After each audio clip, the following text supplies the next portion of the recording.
Hey folks, Will Owen here with JetBoatPilot.com. On today's video, we're going to talk about installation for lateral thruster for a single engine Yamaha boat. In this particular video, we're going to talk about a problem that you may encounter during your installation that we've seen a couple of times. We wanted to address that in this video and show you some tricks that we've learned to make your installation easier. Particularly, this video will apply to those of you with articulating keels. And if you begin to do your installation process like the preceding video demonstrates, you may find that getting your articulating keel's hinge pin free from its pivot point, it could be very difficult in some cases.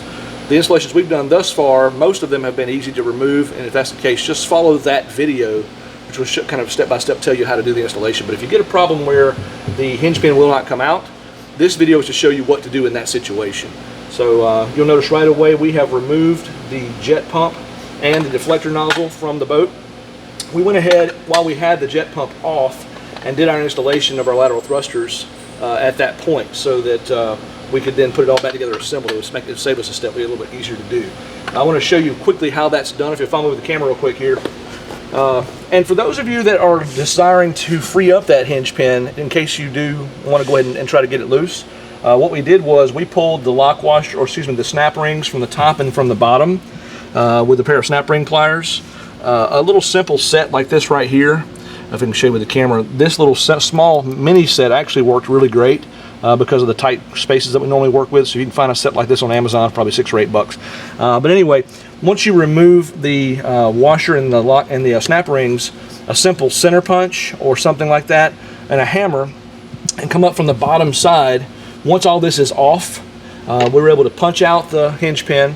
We were able to go in and clean out the grit and the grime and the sand, and then we also polished the inside of the pivot points, and then we went back and sprayed it down with lubricant. And when that was all done, we were able to get it back on, and now it does pretty well.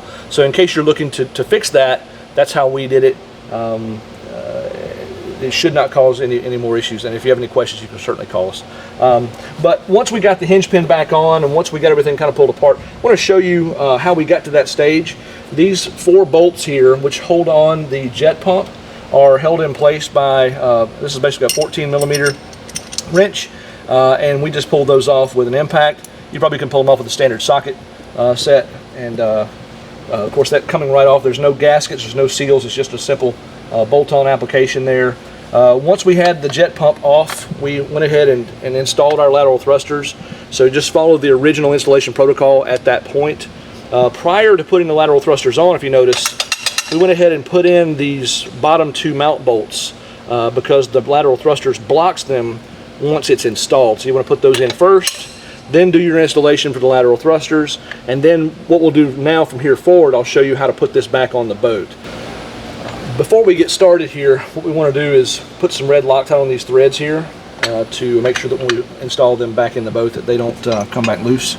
So I'll put a drop or 2 there and a drop or 2 there. I want to make sure that those are on good.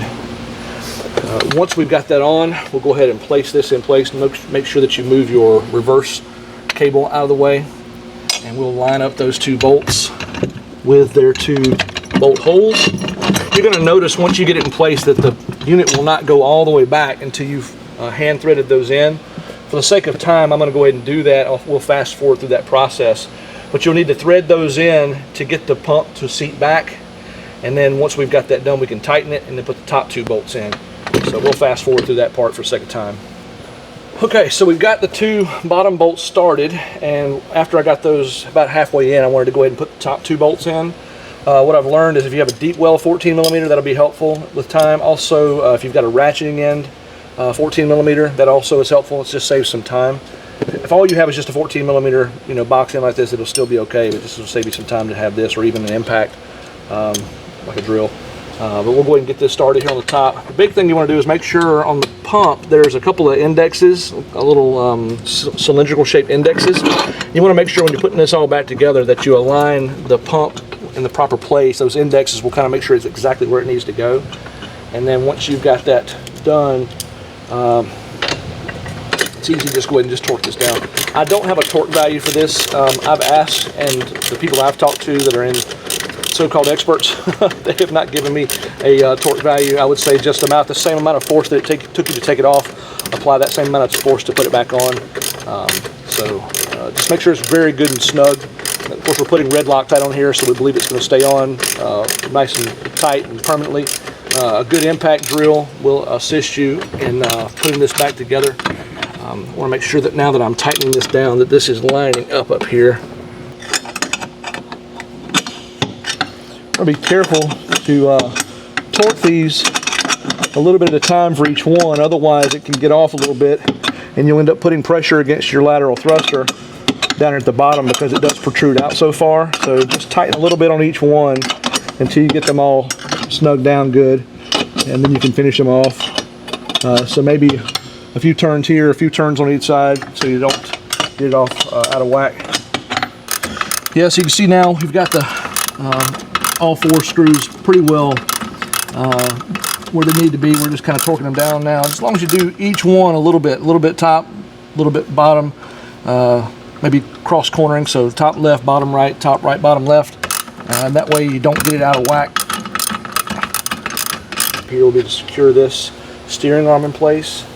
We have a nylock nut, a bolt, and a couple of little nylon spacers. These shims here will go basically on top and also on the bottom, and so when you put this in place, it's going to kind of fill that void. Put this guy through here, and then your nylock will go on the bottom.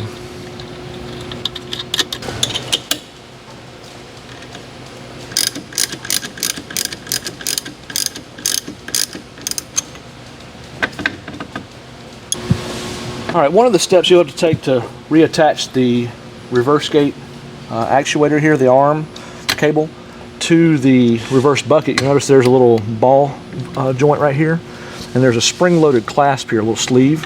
This has to be connected with this in the up position, so it's going to come underneath. So I'm going to reach my nozzle. It's going to have to be straight, about like that. And then we'll make sure that this gets slid back. It receives, once you slide it back like this, it receives that ball from the underside.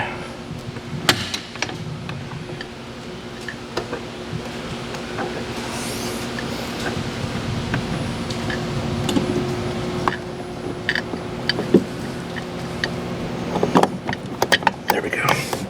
So now it's captured this. When you've got it in the right place, the ball actually goes up inside that socket and the spring-loaded sleeve will slide shut. That's going to ensure that it's actually in the right place. We'll go actuate to make double sure.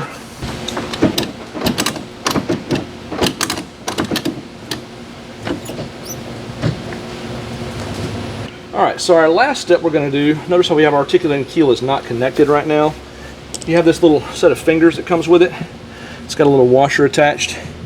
That's going to go onto the articulating keel like so, and it appears that it's omnidirectional, or unidirectional, so you could go both ways.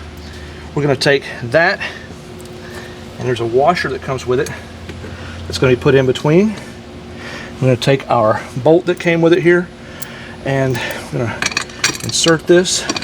It will thread into, and I'm going to probably just give it a drop of, not a lot, maybe just a drop of thread locker here, just to make sure that it stays put.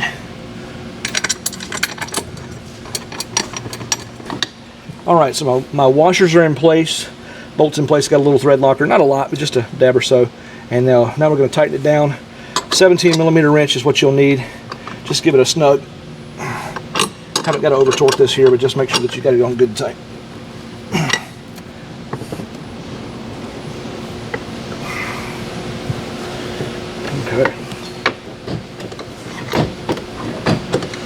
Now the biggest thing I'm checking, of course I checked this when we did our installation, the lateral thrusters, was that we had clearance here, we've got freedom of motion there, we know that our steering arm is connected, reverse bucket is connected, we've already checked the actuation, we've also checked here, this is tight, our snap rings are back on, so we know that our pin is in good position, all of our bolts and hardware are tight everywhere, and of course Loctite was applied. Once you've done all of these things, you should be good to go. Your installation should be complete. A couple of pointers I want to also mention. When we were installing the strap on this right side, we noticed that on this top hole there was some dirt filling in that hole. So to clear that, we had to get a tap to fit that hole. That was a, I believe that's a M6 by 1.0 tap for the sides here. Also in the bottom, before I did my installation here, because this boat had a lot of crud in it, we used an M8 by 1.25 tap to clear the threads in the nozzle, because the new lateral thruster bolt uses a lot more thread than the factory bolt does. And if you've got a lot of crud and junk and buildup in there, it's a good idea to run a tap up through it real quick and clean those threads out. If you don't, you may find that it's kind of hard to get the bolt up in place, and you may feel like you're going to strip the head out. So if you do have problems, just give us a shout. We'll try to help you out. But just some little tricks that we've learned. Once again, this video was really to show you, just in case you've got that pin locked up, what to do. I would say if you have the choice to go ahead and get the pin freed up, go ahead and put everything back together and then do your install as the original video intended, because it's a little easier that way. But worst case scenario, for whatever reason you can't get the pin out, there is an alternative, which is to do it the way we've just shown it here. So if you have questions, obviously give us a call, JetBoatPilot.com. You can reach us there through the forums, jetboaters.net, Facebook, Instagram, Twitter. We hope this video has been helpful to you. We appreciate you watching it. Thanks. Have a great day.